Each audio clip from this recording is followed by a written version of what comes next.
Today's Gospel, Saturday, June 6, is from St. Mark, chapter 12, verses 38 to 44. Sa kanyang pagtuturo, sinabi ni Jesus, "Mag-ingat kayo sa mga tagapagturo ng kautusan na mahilig magpalakad-lakad na suot ang kanilang mahahabang damit at gustong-gusto binabati ng may paggalang sa mga pamilihan. Ang gusto nila ay ang mga natatanging upuan sa mga sinagoga at ang mga upuang pandangal sa mga handaan. Inuubos nila ang kabuhayan ng mga byuda at ang mahahaba nilang dasal ay mga pagkukunwari lamang. Dahil dyan, mas mabigat na parusa ang igagawad sa kanila."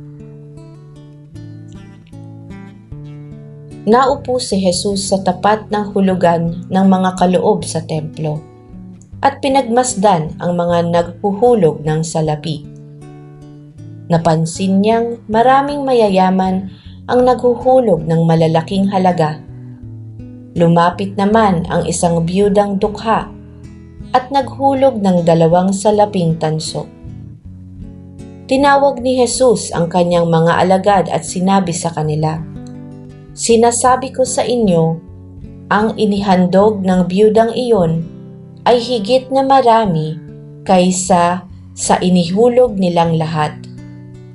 Sapagkat ang lahat ay nagkaloob ng bahagi lamang ng kanilang kayamanan. Ngunit ang ibinigay ng babaeng iyon, bagamat siya'y dukha, ay ang buo niyang ikinabubuhay." Ang mabuting balita ng Panginoon.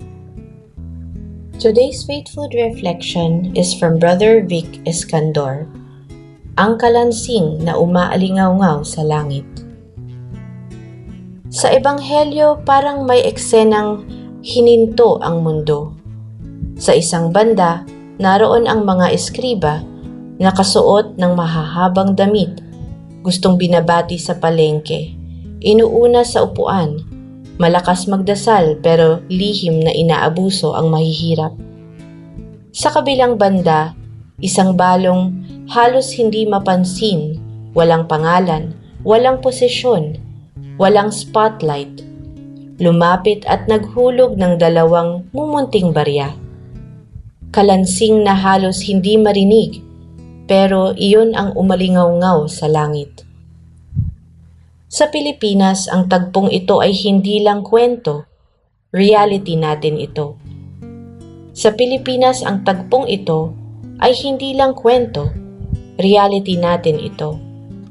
Sa isang lipunang obsessed sa image at pakitang tao, madaling maging eskriba.